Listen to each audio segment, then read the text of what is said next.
Hola, buenas tardes. En este vídeo voy a hacer la grabación del segundo de los exámenes del curso 24-25 de diseño de investigación y análisis de datos, ¿vale?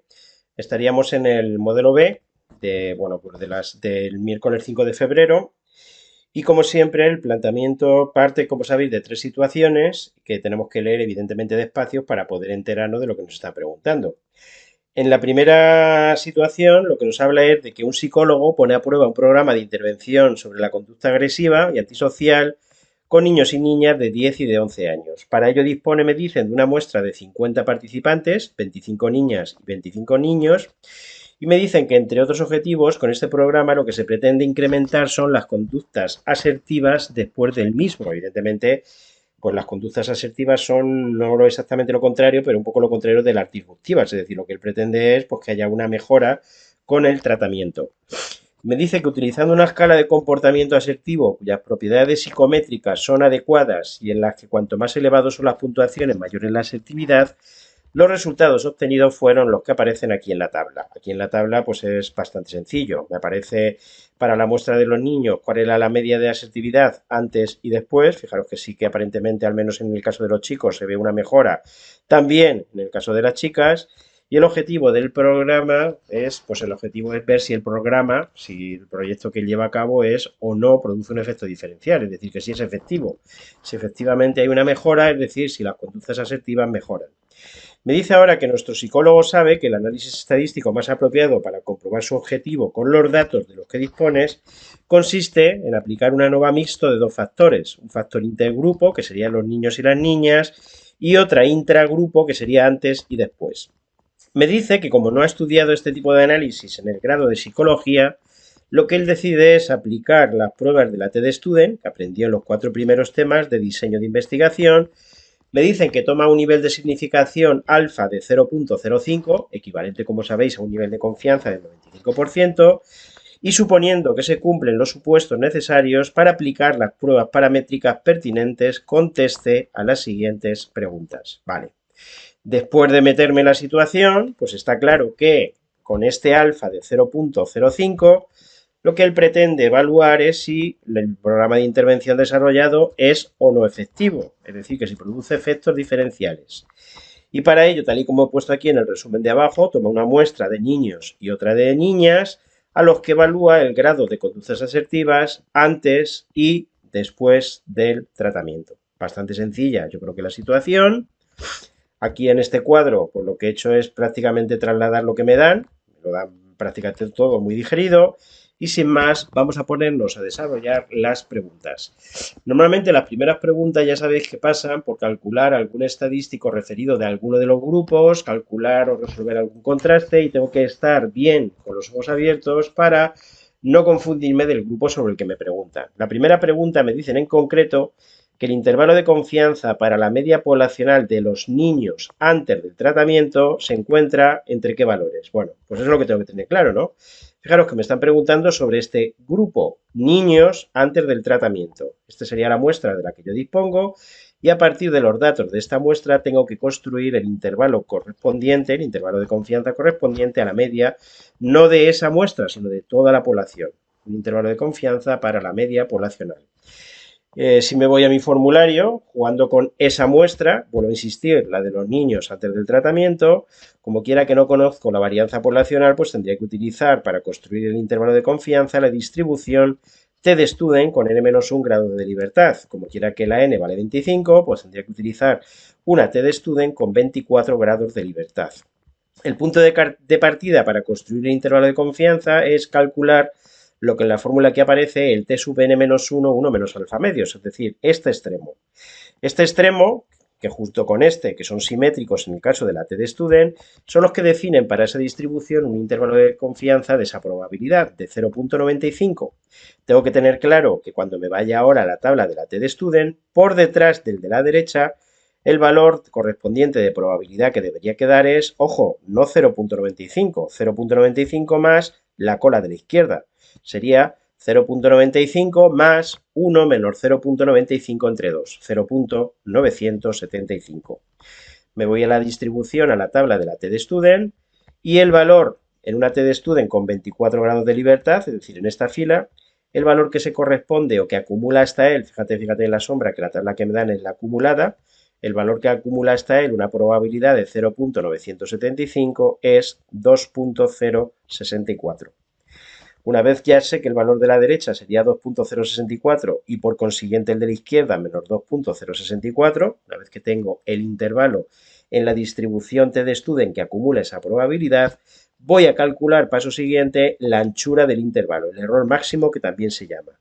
Para calcular el error máximo, tal y como aparece en el formulario, tendría que multiplicar el valor de la T de Student que acabo de calcular por sigma y. ¿Qué es sigma y? Pues sigma y es el error típico de la media muestral, la desviación típica del estimador media muestral, que tal y como aparece aquí, fijaros, en el denominador, lo puedo calcular de dos maneras, o bien dividiendo Sn-1 entre raíz de n, o Sn entre raíz de n-1. Fijaros que como los datos que me dieron son los de Sn-1, voy a utilizar esta opción, ¿vale? Sn-1 entre raíz de n. Sustituyendo, me queda ahí, cogiendo la calculadora, que el extremo de la derecha podéis comprobar que queda 2.064, ¿vale? Queda lo mismo porque Sn-1 vale 5 y la raíz de n sería la raíz de 25, que es 5. 5 entre 5, que es 1, por eso exactamente queda el mismo ancho del intervalo. Y por último, para construir el intervalo de confianza, lo que hago es, a partir del valor de la media muestral, que era, en el caso de los niños 15, tened cuidado de no confundiros, sumo y resto la anchura del intervalo, es decir, avanzo y retrocedo, este 2.064. Si cogéis la calculadora, los extremos serían 12.936, 17.064. Redondeando con dos decimales, 12.94, 17.06. Con lo que evidentemente la respuesta correcta sería la B. Segunda pregunta, me dicen que cuál es el intervalo de confianza ahora para la varianza poblacional de los niños antes del tratamiento. Fíjate que no me cambian del grupo, tengo que estar con ojo a visor. Podrían haberme preguntado, pues no sé, de las niñas antes del tratamiento, de los niños después del tratamiento o de las niñas después del tratamiento. Sigue siendo el mismo grupo y entonces, a partir de la muestra que yo tengo de los niños antes del tratamiento, yéndome de nuevo a la misma página del formulario, esta es la manera de calcular el intervalo de confianza. Fíjate que en este caso la distribución que tengo que utilizar es una g cuadrado con n-1, es decir, con 24 grados de libertad. Igual que antes, tengo que determinar cuáles son estos dos extremos del intervalo de confianza para la g cuadrado, para lo cual me voy a la página correspondiente de la g cuadrado. De igual forma que antes, el valor que quedaría por el de la derecha sería 0.95 más este trocito, este 0.025, es decir, 0.975. Me voy a la fila de los 24 grados y el valor hasta el cual se acumula esa probabilidad de 0.975, ahí lo pone, es 39.3641. Ese sería el extremo de la derecha. ¿Cuál sería el extremo de la izquierda? Cuidado que ahora no es simétrica, no sería el menos 39.3641. El extremo de la izquierda dejaría por detrás la probabilidad de 0.025, como veis el valor es el 12.4012. Una vez que ya tengo cuáles son los extremos del intervalo de confianza de esa probabilidad de la distribución que tengo que utilizar, esta sería la manera de determinar el límite inferior y el límite superior. Os digo lo mismo que antes. Puedo utilizar esta fórmula o esta fórmula dependiendo de que me diesen S cuadrado n, es decir, varianza muestral, o S cuadrado n-1, cuasi varianza muestral. Como me dan la desviación típica muestral, esta es la segunda fórmula la que voy a utilizar. Sustituyendo los valores que antes calculé, me quedan que el límite inferior, podéis comprobar, es 242 y el límite superior 48.382. Fíjate que ahora me dan las opciones con 3 decimales. La respuesta correcta entonces, sin redondear, sería la B. Tercera pregunta. Me pregunta ahora que para comprobar si en la población son iguales o diferentes las medias de niños y niñas en asistividad después de aplicar el programa, ¿cuál sería la hipótesis alternativa? Antes de meterme a escribir esa hipótesis alternativa, igual que antes os decía, fíjate que ahora me hablan de si existe diferencia o no entre estos dos grupos, ¿vale? Entre la media de niños y niñas, ojo, después de aplicar el programa. Cuidado que si fuese antes de aplicar el programa, estos dos grupos son los que tendría que trabajar, los dos de la izquierda, ¿vale? Bien, ¿Qué es lo que tengo que tener claro? Pues lo que tengo que tener claro es que para ver si son iguales o diferentes, la hipótesis alternativa, que es la hipótesis del investigador, es siempre esta, que la media de los niños es distinta que la media de las niñas. Uno diría, oye, ¿por qué no es el igual? Pues lo he explicado muchas veces. Yo creo que en cada grabación lo digo, ¿no?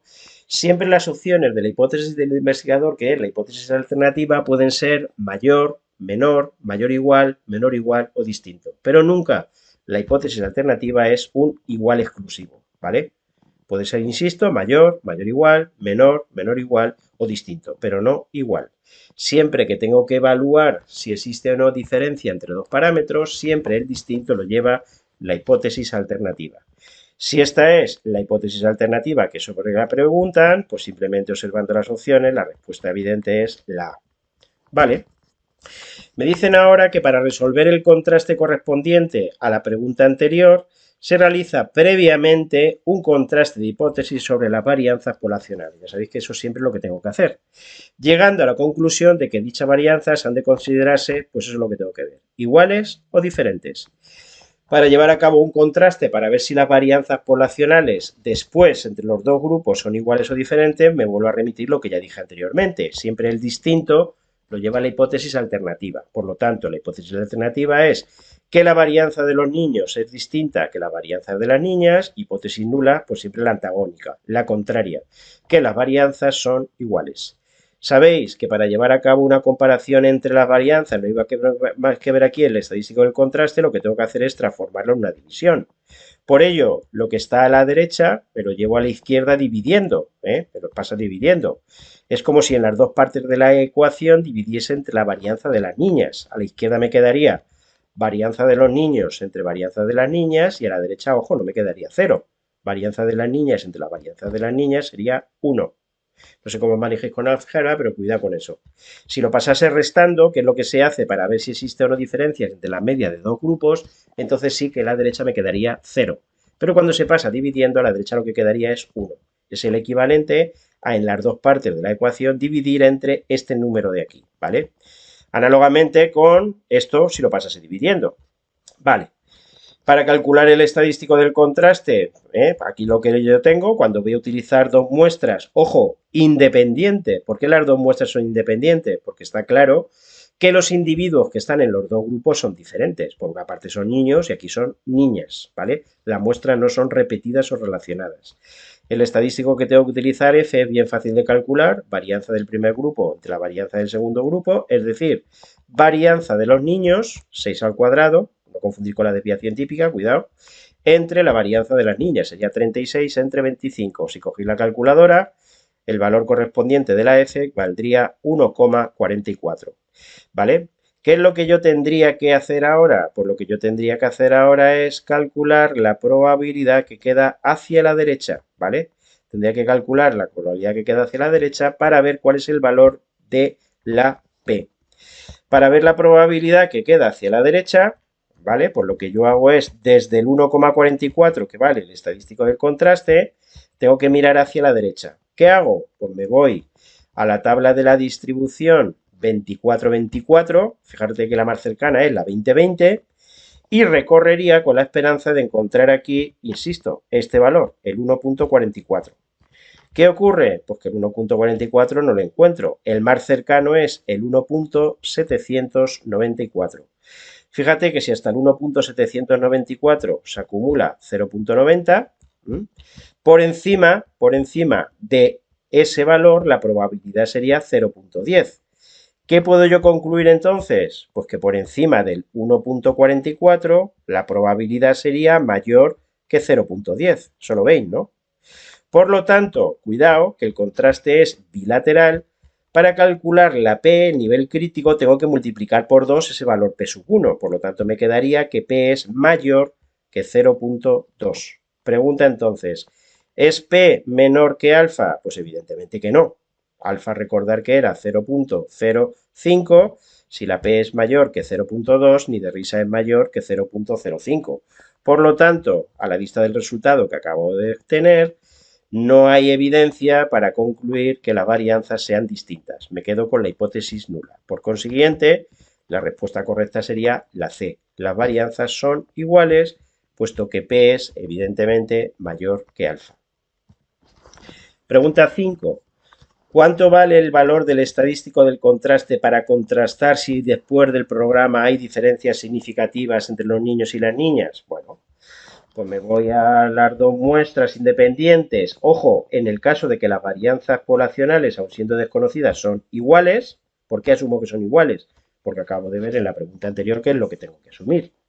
Para calcular el valor correspondiente del estadístico del contraste, pues aquí veo lo que tengo que hacer. En el numerador la diferencia entre las dos medias y en el denominador el error típico del estadístico del contraste, ¿vale? Esta fórmula que aparece aquí, como siempre digo, la primera vez que lo voy a utilizar parece que da casi miedo, pero es simplemente digerir todos los datos que tengo aquí. Donde pone N1, pues tendría que poner 24, ¿vale? La muestra de los niños es de 25, por lo tanto N-1, que sería 24. Donde pone N2 también tendría que poner 24. Y los valores correspondientes a las varianzas y a la desviación típica, que es lo que necesito, pues ahí lo tengo. Sin más que sustituir, el valor correspondiente queda menos 1.92. Cuidado, que no se queda descolocado porque va a ver aquí cuál es la opción y no es ninguna, porque lo que me preguntan es el valor correspondiente al valor absoluto, ¿vale? El valor absoluto. Recordar que el valor absoluto de un número negativo es justamente el contrario, en vez de menos 1.92, 1.92. Por lo que evidentemente que la respuesta correcta sería y es la A. Pregunta 6. Al examinar el estadístico del contraste obtenido en la pregunta anterior, ¿qué es lo que tengo que concluir? Pues estamos otra vez en lo mismo. El valor del estadístico del contraste es 1.92 y lo que yo tengo que saber es si ese estadístico del contraste cae en la zona de aceptación de la hipótesis nula, no olvidéis que el contraste es bilateral, o en alguna de las dos zonas de rechazo. ¿Qué es lo que yo hago? Pues ese t igual a 1.92, me voy a la distribución y puedo comprobar con una t de student 48 grados de libertad, que es la que tendría que utilizar, me tendría que ir a la fila de arriba, fíjate que aquí pone 50 y aquí 60, me tendría que ir a la fila de arriba, y el valor más cercano estaría entre 0.025 y 0.05, porque no olvidéis que aquí está la acumulada. Por lo tanto, si ahí está la acumulada, la probabilidad que queda por encima, está entre 0.025 y 0.05. Conclusión, si P1 está entre 0.025 y 0.05, P, nivel crítico, que tengo que multiplicar por 2 siempre que el contraste es bilateral, estará entre el doble de 0.025, que es 0.05, y el doble de 0.05, que es 0.10. Esto después lo pensé despacio, pero es fácil de entender. Si una cantidad está entre dos valores, el doble de esa cantidad estará entre el doble de cada uno de esos dos valores, es de cajón, ¿no? Por ejemplo, si mi edad está entre 40 y 50, pues el doble de mi edad estará entre 80 y 100, entre el doble de 40 y el doble de 50. ¿Lo entendéis, no?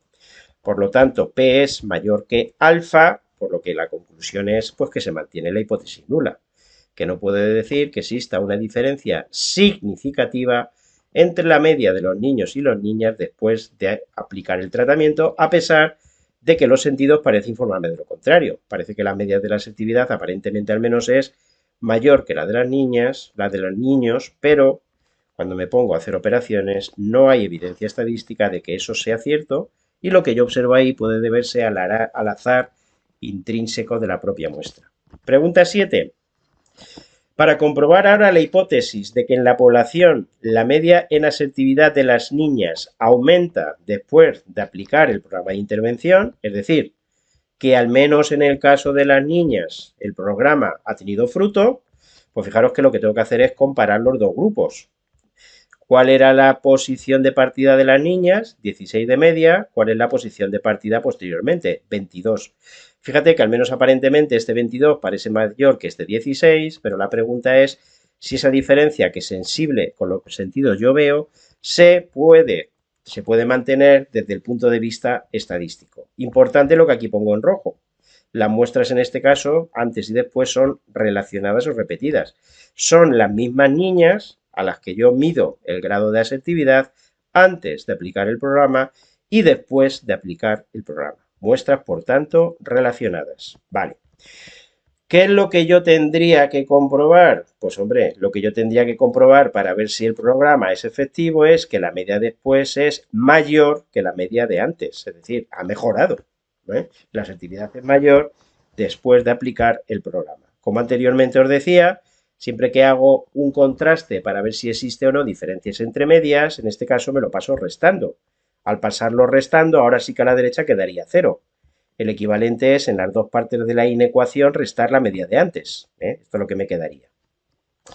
¿Qué hago yo para calcular el estadístico del contraste? Pues aquí lo tengo. Para calcular el estadístico del contraste, lo que tendría que hacer para muestras relacionadas, cuidado, muestras relacionadas, es a la media del grupo de las niñas restarle, a la media de después, restarle la media de antes, 22 menos 19, mu sub 2 menos mu sub 1, y dividir entre la raíz cuadrada de lo que pone aquí, que fíjate que me lo dan aquí, este 3, ¿vale? La varianza de las diferencias. Pues la varianza de las diferencias sería el 3 al cuadrado. Se me ha ido la página, perdón, vuelvo hacia atrás. Si cogéis, el valor del estadístico del contraste sería el 10, por lo que si fuese muy pillado de tiempo, pues la respuesta correcta, fijaros que sería la A. No obstante, voy a calcular también el valor correspondiente a la P, el nivel crítico. Fíjate que antes de pasar de diapositiva, fijándome en la hipótesis alternativa, el contraste es unilateral derecho. Por lo tanto, para t igual a 10, tendré que calcular ahora el p-valor o nivel crítico, viendo la probabilidad que se acumula hacia la derecha. En este caso no está repartida como en los dos contrastes anteriores. Vale, me voy a una T de Student con 24 grados de libertad, fila del 24, y el valor correspondiente a t igual a 10, fíjate que no aparece en la tabla. El último que aparece es el 2.797, que a ojo estaría por aquí, y por encima de ese valor la probabilidad sería 0.005. ¿Por qué 0.005? Porque hasta el 2.797 por detrás quedaría 0.995, por lo tanto, lo que yo puedo decir es que la probabilidad que queda por detrás del 10 es mayor, bastante mayor, podríamos decir que 0.995, eso lo entendéis, ¿no? Si más o menos el valor estaría por aquí, el 2.797, y hasta él se acumula una probabilidad de 0.995, por encima de ese valor, más de 0.995.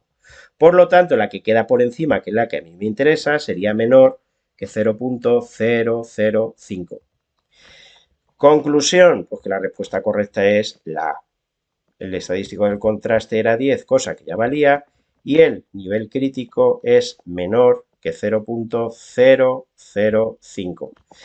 ¿Cuál de las siguientes opciones me dicen no es correcta?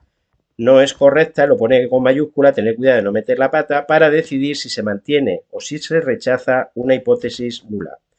Opción A, se compara el valor del estadístico del contraste con el valor o con los valores críticos. Esa sí es correcta. Sabéis que uno de los criterios es ver si el estadístico del contraste es mayor o menor o cae en la zona que delimitan los valores críticos, que es la zona de aceptación de la hipótesis nula. Por lo tanto, la A es correcta.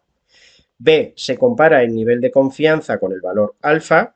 Y C, se compara el nivel crítico con el nivel de significación. Eso es lo que se compara. Se compara el nivel crítico, p-valor, como hemos hecho anteriormente, con el nivel de significación. Lo que no se compara aquí es el nivel de confianza 1 menos alfa con el valor alfa. La que no tiene sentido es la B, que es evidentemente la que no es correcta.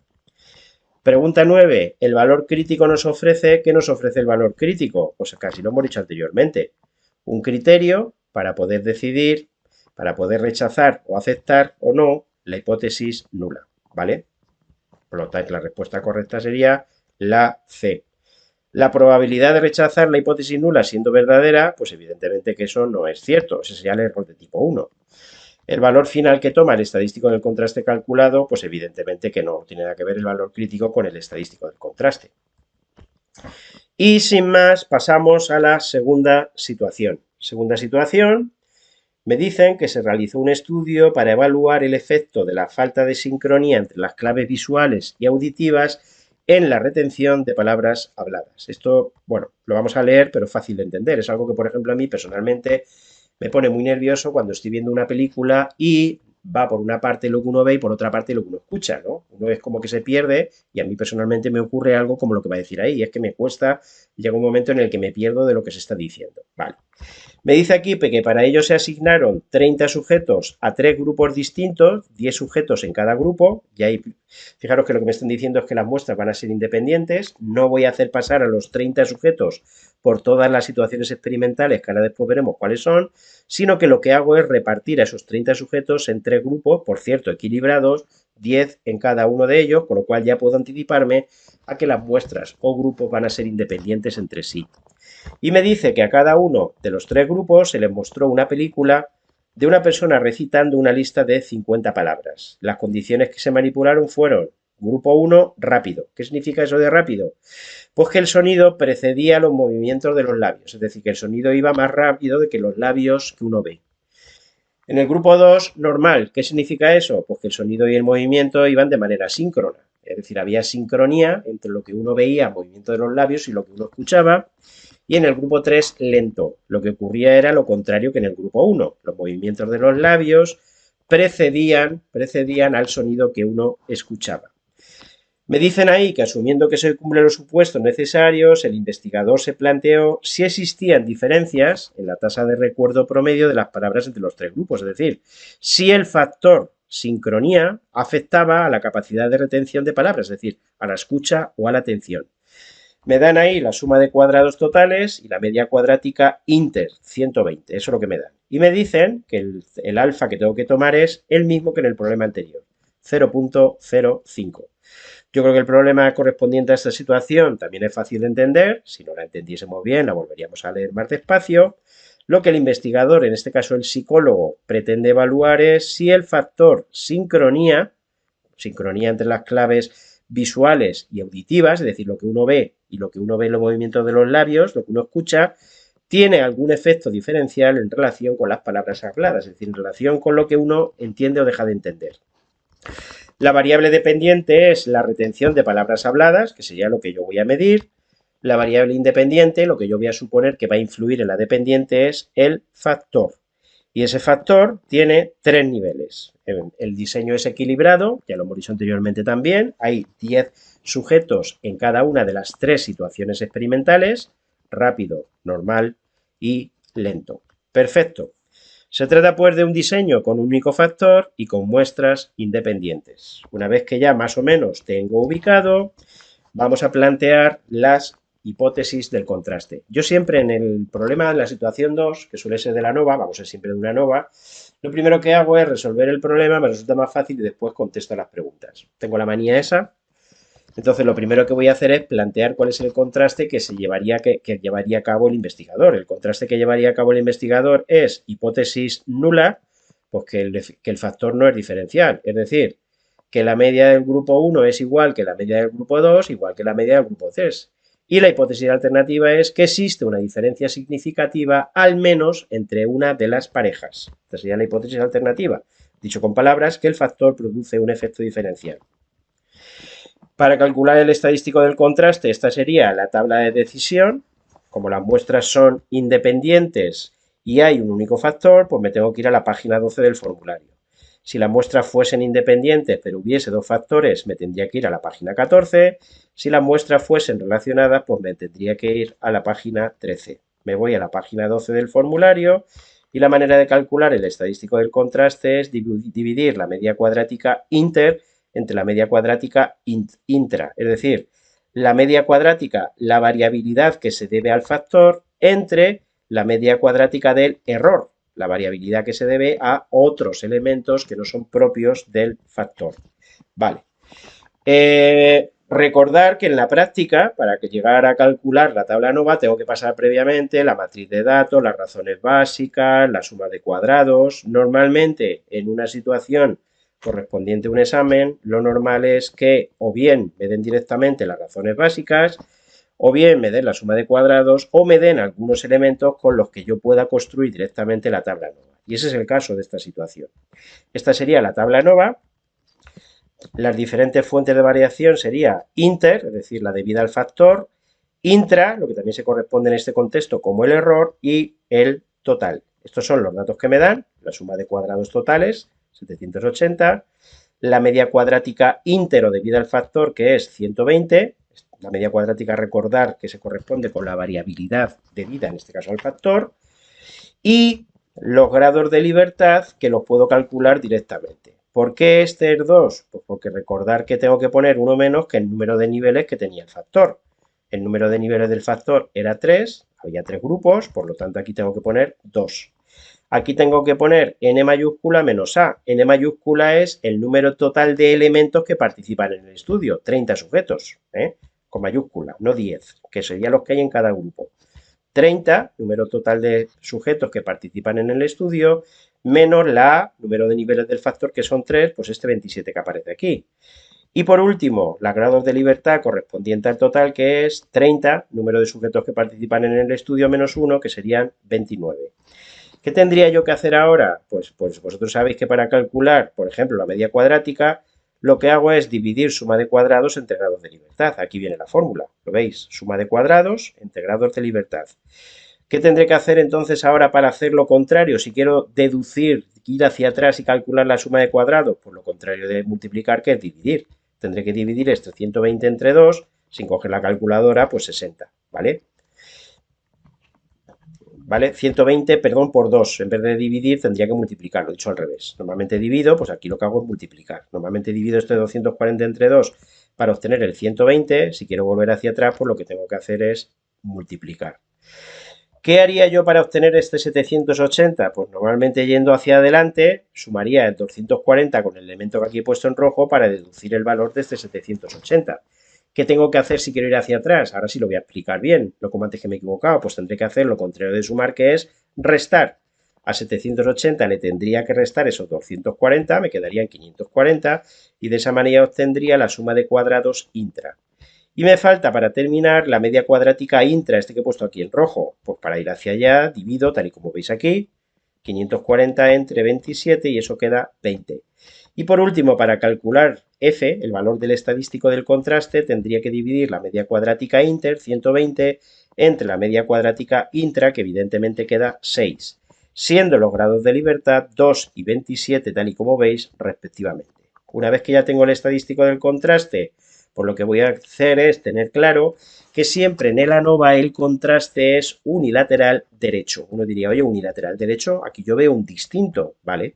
Porque tenéis que saber que para resolver el contraste correspondiente a la ANOVA, en realidad se ve si la proporción entre la media cuadrática inter y la media cuadrática intra, la proporción entre la variabilidad debida al factor y la variabilidad debida al error es suficientemente grande. Es decir, yo trato de ver siempre un contraste que es unilateral derecho. Quedaros con ello, lo digo también muchas veces, siempre en la ANOVA es el contraste unilateral derecho. Dicho con otras palabras, habrá una zona de aceptación en la cual se encontrará una probabilidad 1 menos alfa, recordar que alfa era 0.05, en este caso, por tanto, 0.95, y una zona de rechazo a partir de él. Y habrá un valor crítico, que es el que va a marcar la frontera o el límite entre la zona de aceptación y la zona de rechazo.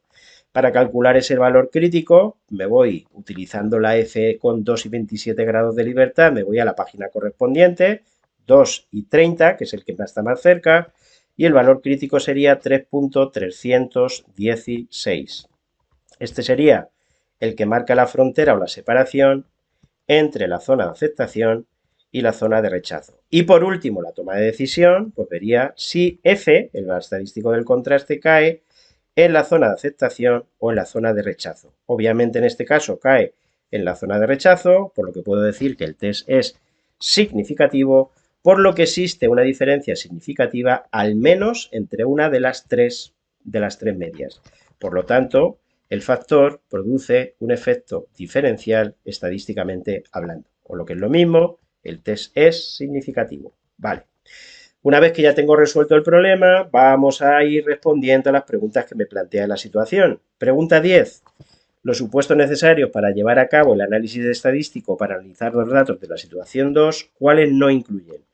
Pues lo que no incluyen es el suceso de simetría compuesta, porque el de homocedasticidad, esa palabra tan fea, lo que significa es que la variabilidad o que la varianza entre los diferentes grupos tienen que ser iguales, no exactamente iguales, pero sí no significativamente distintas, Y el que las observaciones sean independientes, pues es otro de los supuestos que tiene que cumplir el ANOVA.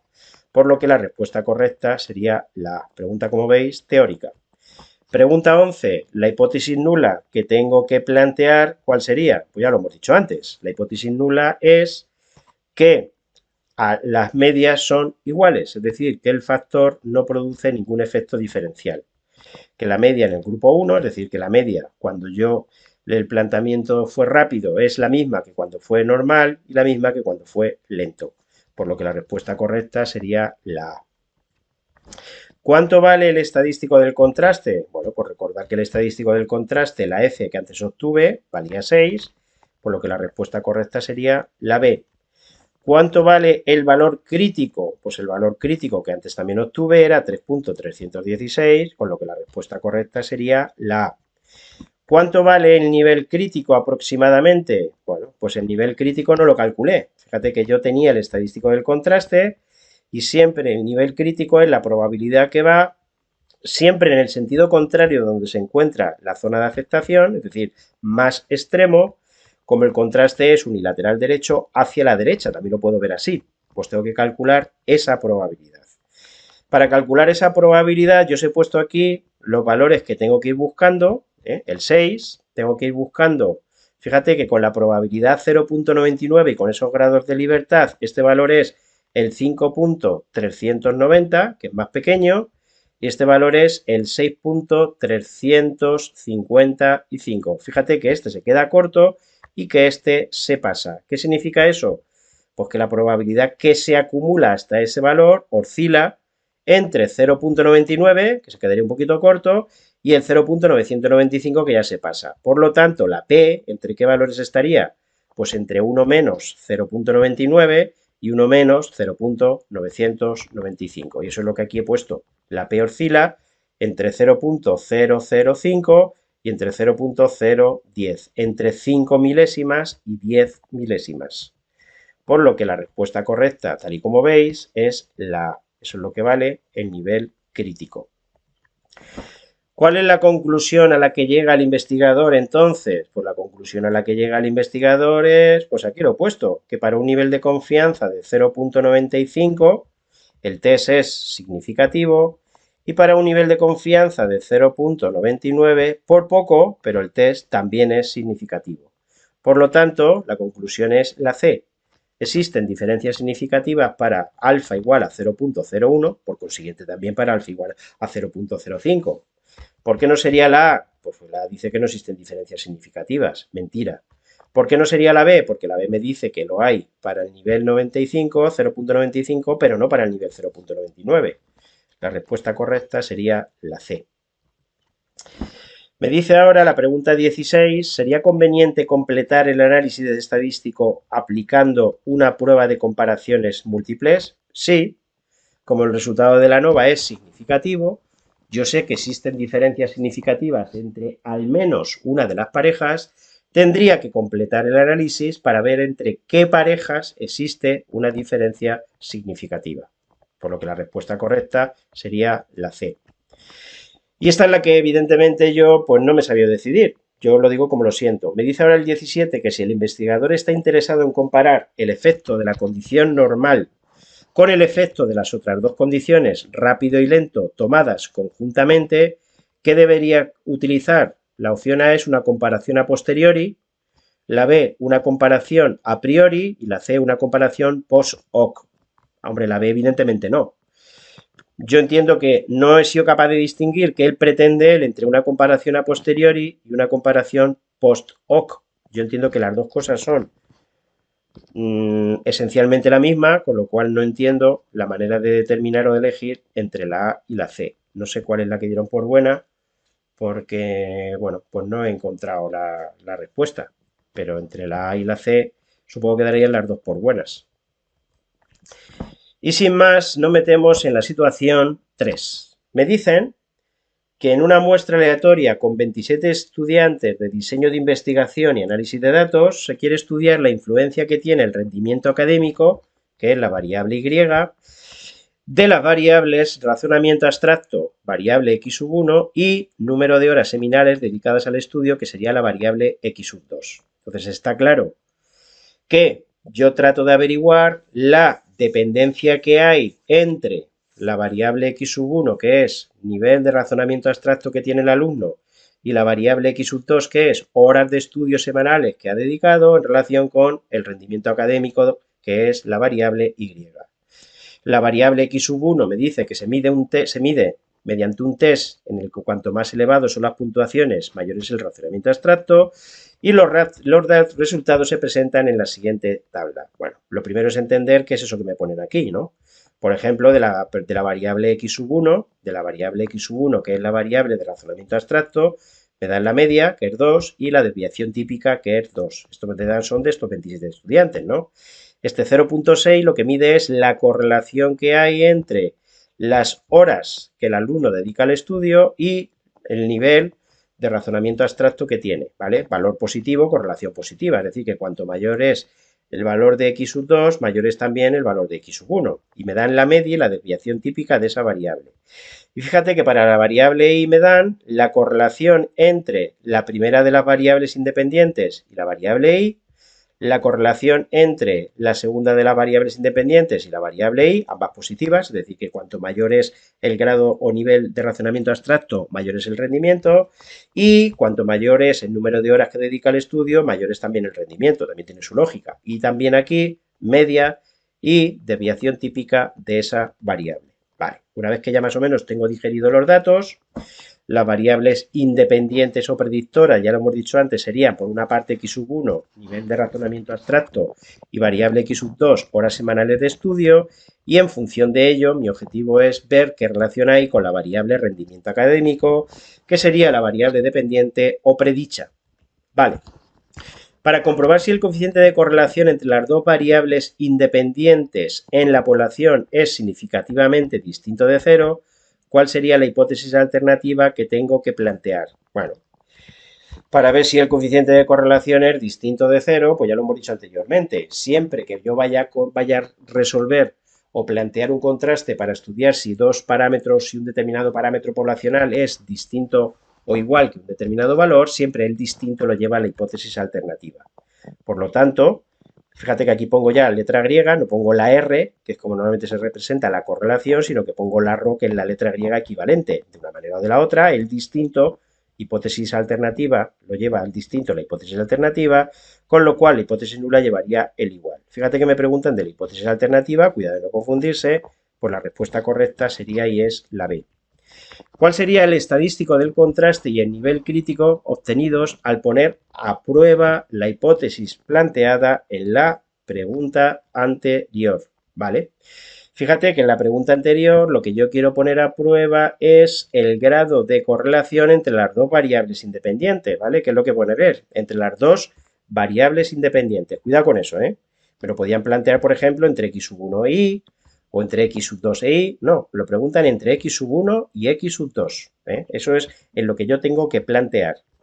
Para calcular o para resolver ese contraste, tal y como viene en el formulario, puedo hacerlo de dos maneras, o bien mediante una T de Student, o bien mediante una F de Fisher, dependiendo de lo que me den, lo podré hacer de una manera o de la otra. Yo aquí lo he hecho mediante la T de Student, y para resolverlo mediante la T de Student, lo que tengo que poner en el numerador es el coeficiente de correlación lineal entre las dos variables. Cuidado que donde pone aquí y, en realidad sería x sub 2, porque vuelvo a insistir que la hipótesis planteada es ver si existe o no diferencia significativa entre x sub 1 y x sub 2, entre las dos variables independientes. Es decir, que aquí arriba tendría que poner R1, 2. Cuidado con eso, Si sustituyo, tendría que poner 0.6 entre la raíz de 25 y abajo 1 menos 0.6 al cuadrado con raíz cuadrada. El estadístico del contraste quedaría 3.75, por lo que si fuese muy rápido podría pasar ya rápido. La respuesta correcta sería la C. No obstante, voy a calcular el nivel crítico o p-valor. Los grados de libertad son 25, tal y como veis aquí, n-2.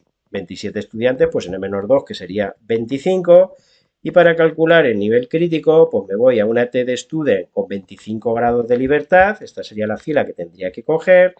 Y busco el valor que más se acerca al valor correspondiente al estadístico del contraste, que era 3.75. Fíjate que todos quedan por detrás, todos los de la fila quedan por detrás, pues me quedo con el mayor, 2.75. 2.787. Ya lo hemos dicho anteriormente. Si hasta el 2.787 se acumula una probabilidad de 0.995, la que quedaría por encima sería 0.005. Por lo tanto, el nivel crítico que a mí me están pidiendo, P sub 1, sería menor que ese 0.005. ¿Lo veis, no? Vale. El nivel crítico sería, por tanto, menor, el P sub 1 menor que 0.005. No olvidéis que como el contraste es bilateral, tengo que multiplicar por 2. Por lo tanto, P sería menor que el doble de ese valor, que quedaría 0.010. Por lo que la respuesta correcta es la C. El estadístico del contraste vale 3.75 y el nivel crítico es menor que 0.01, que una centésima. 20. La ordenada en el origen y la pendiente de la recta de regresión para pronosticar el rendimiento académico en función del razonamiento abstracto, ¿cuánto vale? Importante. Me están hablando para estimar el valor de la I en función de x sub 1, en función del razonamiento abstracto. Cuidado con eso, ¿eh? La variable independiente o variable predictora sería x sub 1 y la variable dependiente sería la I. Para calcular la recta de regresión, esta sería la manera de calcularla en puntuaciones directas, pero lo que me piden es cuánto vale la pendiente, cuánto vale la B y cuánto vale la ordenada en el origen o el intercepto, cuánto vale B sub 0. ¿Qué haría entonces para calcular B y B sub 0? Pues aquí tengo el procedimiento. Para calcular la B, tendría que dividir el coeficiente de correlación lineal entre las dos variables. Fíjate que las variables son x sub 1 e y. El coeficiente de correlación lineal entre x sub 1 e y es este 0,5 que pone aquí. Cuidado de no confundirse. Por la desviación típica de la variable y, la desviación típica de la variable y que vale 8, entre la desviación típica de la variable predictora de x sub 1, la desviación típica de la primera variable que vale 2. Cuidado con no confundirse con los subíndices. Si cogéis la calculadora, pues me queda que la pendiente vale 2.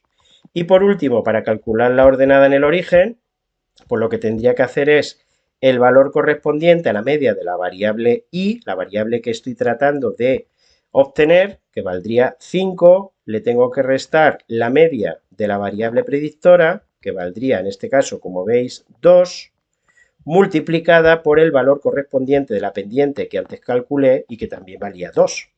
Si hacéis la cuenta, la ordenada en el origen valdría 1, por lo que los datos correctos, como veis, serían la B.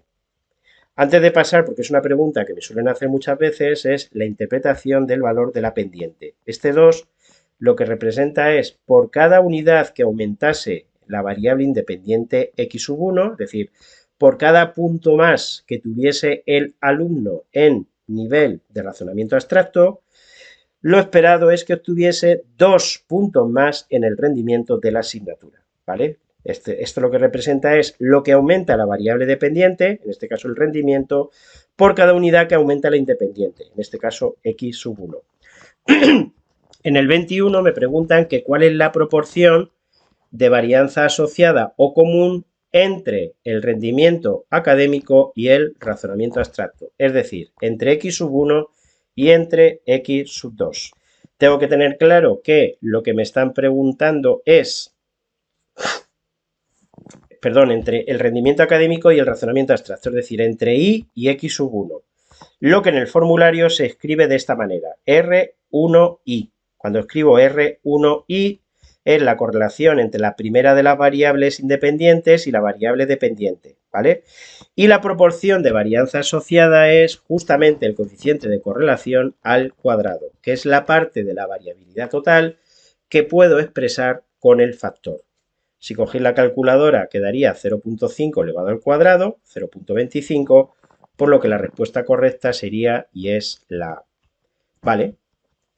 Me pregunta ahora la proporción de varianza asociada o común o expresada, diferente manera de preguntarme lo mismo, de la variable dependiente y las dos independientes, ¿vale? Ahora es entre la variable y y las otras dos de manera conjunta. Pues eso es lo que es el coeficiente de correlación múltiple. Coeficiente de correlación múltiple, aquí está la manera de calcularlo, esta manera de aquí, hay diferentes maneras de calcularlo, y voy a utilizar pues esta primera expresión. Para ello, donde aquí pone I1, vuelvo a indicar que lo que representa es la correlación entre la variable dependiente y la primera de las independientes, ¿vale? Que sería, en este caso, este 0,5, donde aquí pone RI2, sería la correlación entre la variable dependiente Y y la segunda de las independientes, este 0,8, y donde pone R12 abajo, pues es la correlación entre ambas variables, este 0,6 que viene aquí abajo. Cuidado de no confundirse, y cogiendo la cuenta me queda 0,64. También hay veces que me lo preguntan en tanto por ciento.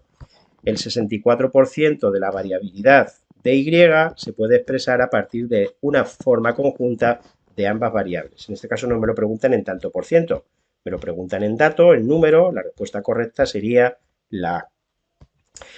Me dice ahora que sabiendo de la ecuación de regresión múltiple para pronosticar la variable dependiente en función de las dos independientes es esta de aquí, letra mayúscula en puntuaciones directas, ¿cuál sería la puntuación pronosticada para un estudiante que tiene una puntuación x sub 1 igual a 2 en el test de razonamiento abstracto y que estudia 6 horas semanales? Bueno, pues es bien fácil, es simplemente entender que la ecuación de regresión lo que me permite es justamente, conocidos los valores de las dos variables predictoras o independientes, en este caso x sub 1 y x sub 2, calcular el valor correspondiente de la y, estimar el valor correspondiente de la y. Si hacéis las operaciones, pues el valor estimado sería de que esa persona obtendría un 5 como rendimiento de la asignatura, con lo que la respuesta correcta sería la B. 24. El coeficiente de correlación entre el rendimiento académico y el rendimiento abstracto, es decir, entre y x sub 1, eliminando únicamente de este último la influencia de las horas semanales de estudio, vale aproximadamente, bueno, esto es un poco lioso, pero esto se refiere a las correlaciones semiparciales. Las correlaciones semiparciales lo que miden es eso, la relación o correlación que hay entre la variable dependiente y una de las independientes eliminando el influjo de la otra. Esta sería la manera de calcularlos. En este problema en concreto lo que me preguntan es SR1, es decir, cuál sería el valor de la correlación entre la variable y la primera de las variables independientes eliminando el influjo de la segunda. Bueno, de nuevo no confundirse con el RI1, con el RI2 y con el R12, y la cuenta, si la hacéis, me quedaría 0.025, por lo que la respuesta correcta sería la B. Y pregunta teórica, entre los supuestos necesarios para llevar a cabo un análisis de regresión, ¿qué es lo que se debe cumplir? Pues la A lo que representa es que no exista correlación entre las pronaciones pronosticadas y los errores. Precisamente se definen los errores como aquellos elementos que no son explicables de acuerdo con la correlación. Es decir, volviendo al ejemplo anterior, el alumno, con independencia de su nivel de abstracción matemática y con independencia de las horas que dedique al estudio, su rendimiento va a estar influenciado por otros factores. Por ejemplo, no sé, pues por lo nervioso que se ponga. Por poner un ejemplo, ¿vale? Pues lo nervioso que se ponga es algo que en este contexto se considera como el error. Algo que no es explicable a través de esos factores. Y uno de los supuestos de la correlación es que no puede existir ninguna correlación, ninguna relación entre esos errores y el montaje que yo hago mediante la correlación a través de esas dos variables independientes. Pues hasta aquí sería el examen correspondiente, que como veis yo creo que no era excesivamente difícil. Vale, pues un saludo.